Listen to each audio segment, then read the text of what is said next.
Bonjour et bienvenue dans cette vidéo. Pour réussir des négociations, plein de méthodes sont disponibles. On va parler aujourd'hui de la BATNA, la Best Alternative to Negotiated Agreement. Alors c'est une expression qui nous vient de nos amis américains qui dans les années 80 ont publié un ouvrage, Getting to Yes. En français c'est Getting to Yes. Ah non, c'est Comment réussir une négociation, je vais y arriver. Il est republié régulièrement et il est toujours source d'inspiration pour les négociateurs.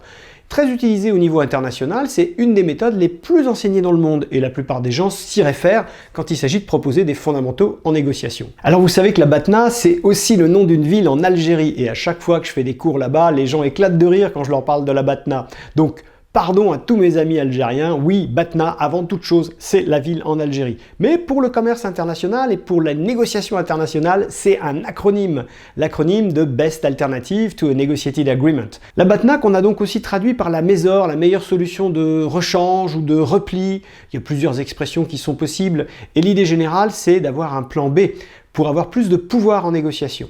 Alors dans cette vidéo, je vais vous montrer comment fonctionne la BATNA, quel pouvoir ça vous apporte et comment faire pour le développer. La Covid est une raison importante de travailler sur les BATNA, parce que comme tout change, on doit s'ouvrir à la découverte et partir à la recherche de BATNA. Si vous voulez progresser en négociation, dans votre vie privée comme dans votre vie professionnelle, abonnez-vous à la chaîne et cliquez sur la cloche pour recevoir des notifications. Avoir le choix en négociation, c'est généralement avoir du pouvoir.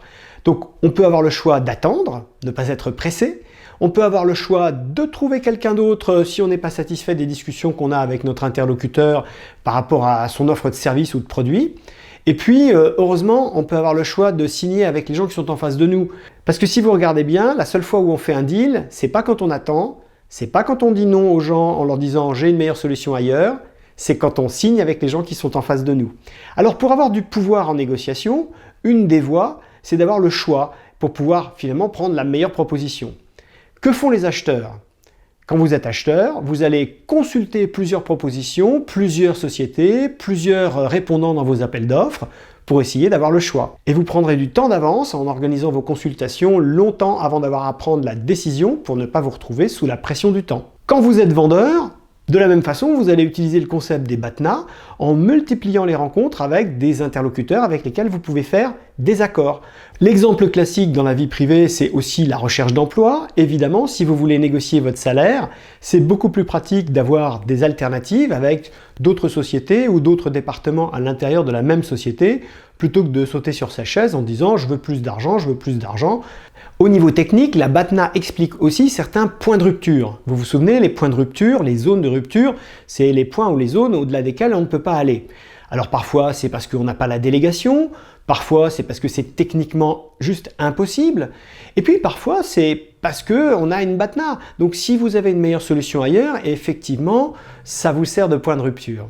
Tout le monde comprend instinctivement que si vous n'avez pas beaucoup de solutions de rechange, vous vous sentez plutôt faible vis-à-vis de votre interlocuteur en négociation, et si vous avez plein de solutions alternatives, vous vous sentez plutôt fort. Si les deux ont pas de BATNA, ils sont faits pour travailler ensemble. Et si les deux ont plein de BATNA, pas sûr qu'ils réussissent à faire un deal, parce qu'ils vont avoir du mal à se décider. C'est très bien étudié par le professeur Barry Schwartz, qui dans une super vidéo TED explique le paradoxe des choix. Ce paradoxe des choix tente à nous paralyser quand on doit prendre des décisions et qu'on a trop de choix.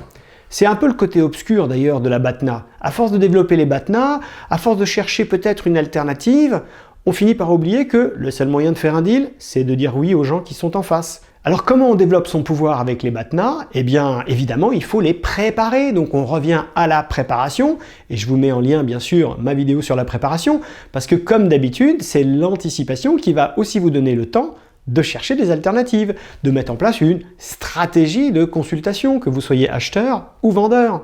C'est aussi ce qui explique la puissance de la technique de la première offre 2.0, la technique première offre initiative. Et là aussi, je vous mets un lien, j'ai déjà parlé de cette technique. Effectivement, si vous commencez les négociations alors que votre interlocuteur n'était pas prêt, vous avez pu préparer des BATNA et lui, a priori, moins. Alors, je vous l'ai dit, les acheteurs préparent les BATNA en faisant des consultations, les vendeurs font aussi des consultations, mais ils n'appellent pas ça des consultations. Ils viennent vous voir comme si vous étiez la seule personne sur Terre qui était merveilleuse. Et en fait, ils vont essayer de vérifier qui est le meilleur acheteur pour leurs produits. Maintenant, s'ils ont une infinité de produits à vendre ou s'ils ont une infinité de circuits de distribution possibles, pensez-vous que les BATNA s'appliquent vraiment?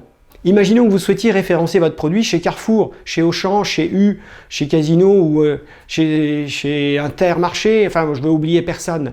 Auchan, c'est pas une BATNA d'Intermarché, vous voulez les deux. Carrefour, c'est pas une BATNA d'Amazon, vous voulez les deux. Vous voulez tous les circuits de distribution et donc dans ce cas particulier, il n'y a pas de BATNA. Par exemple, dans le contrat international de la vente de sous-marins par la France à l'Australie, un contrat gigantesque, si vous regardez le marché mondial des sous-marins, il n'y a pas beaucoup de discussions qui ressemblent à ça. Imaginez que vous soyez acheteur, vous faites une consultation et vous vous rendez compte qu'en fait, il n'y a qu'un seul répondant qui répond vraiment à vos besoins. Ah vous voilà bien, vous avez beaucoup moins de BATNA que prévu. On parle toujours de pouvoir en négociation et chacun veut essayer de développer le sien. La BATNA, techniquement, c'est le pouvoir de dire non à quelqu'un. C'est le pouvoir de lui dire qu'on a une meilleure solution ailleurs. Mais quand on fait ça, il faut le faire avec beaucoup de politesse. Prenons un exemple. Vous avez décidé après une consultation que c'était le produit A que vous voulez et B, C, D, E, F, ça ne marche pas. Ce serait acceptable quand même, hein. C'est quand même des BATNA pour vous. Mais en fait, non. Vous n'en avez pas vraiment envie. Finalement, est-ce que vous pensez qu'en disant au fournisseur du produit A que vous avez des BATNA avec B, C, D, vous allez le forcer à adapter ses propositions? Je vous donne un autre exemple un peu plus familier. Imaginons c'est Friday night, on est vendredi soir, vous êtes tombé amoureux d'une créature de rêve. Est-ce que ça va vous aider de lui dire que dans votre carnet d'adresses, vous avez d'autres personnes qui pourraient faire l'affaire ce soir? Ça va pas être une argumentation terrible. Et c'est là qu'on voit la grande différence entre la BATNA, qui est le pouvoir de dire non à quelqu'un, et l'argumentation, qui est le pouvoir de faire dire oui à quelqu'un. Quand vous négociez votre salaire, ou une promotion, ou une certaine forme de reconnaissance dans votre entreprise, oui, ça peut parfois aider de suggérer qu'on pourrait peut-être quitter la société, mais il faut faire ça avec beaucoup de politesse. Alors quand il n'y a pas de BATNA ou quand vos BATNA ne vont pas vous aider à obtenir ce que vous voulez, vous pouvez continuer à les développer parce que peut-être elles peuvent vous aider dans votre stratégie de négociation.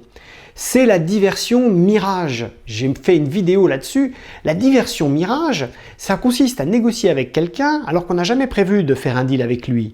Mais en fait, il nous sert de BATNA artificiel pour un tiers à qui on va faire en sorte de bien dire que on est en discussion avec cet interlocuteur et qu'il est donc une BATNA à la discussion qu'on a avec la personne avec laquelle on veut réellement signer. C'est le côté assez malhonnête de la diversion mirage, mais les gens le font parce qu'ils se disent « je vais combiner une pseudo-BATNA avec une forme d'argumentation ». Mais pensez aussi au temps qui est disponible pour vous pour préparer les négociations. Vous lancer dans 1001 BATNA, c'est prendre le risque de vous disperser. Votre pouvoir en négociation, il peut venir de la BATNA, mais il peut aussi venir de la persévérance et de l'excellence que vous avez quand vous travaillez avec quelqu'un.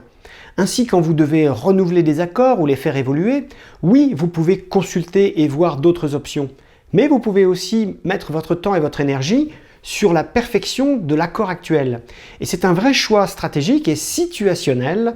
Il est important que les deux interlocuteurs soient clairs sur leur recherche de BATNA ou sur leur recherche de fidélité. Et ça ne marche que sur les accords long terme, où les gens sont capables de se regarder les yeux dans les yeux en se disant « Je sais que j'ai d'autres partenaires qui pourraient faire probablement aussi bien, mais j'ai décidé de travailler avec vous. Alors on va le faire avec une excellence de part et d'autre. » Et voilà, maintenant vous connaissez mieux la BATNA, vous savez d'où ça vient, ça correspond à quelque chose que vous connaissiez, mais vous voyez comment le développer. C'est votre pouvoir de dire non par une meilleure préparation et une meilleure comparaison entre des alternatives. C'est aussi le pouvoir de renoncer à des BATNA pour faire un deal avec la personne qui est en face de vous en vous disant « oui, j'avance et je fais le deal plutôt que de vivre dans l'illusion que j'aurais peut-être mieux ailleurs. » Et puis vous savez aussi que parfois, le pouvoir dans la négociation, c'est plus l'argumentation que le pouvoir de dire non. J'espère que cette vidéo va vous aider à mieux négocier et je vous invite à mettre un like et des commentaires, partager avec nous vos expériences de BATNA et vos conseils pour les développer. Merci beaucoup et à très bientôt dans d'autres vidéos pour progresser en négociation et en management.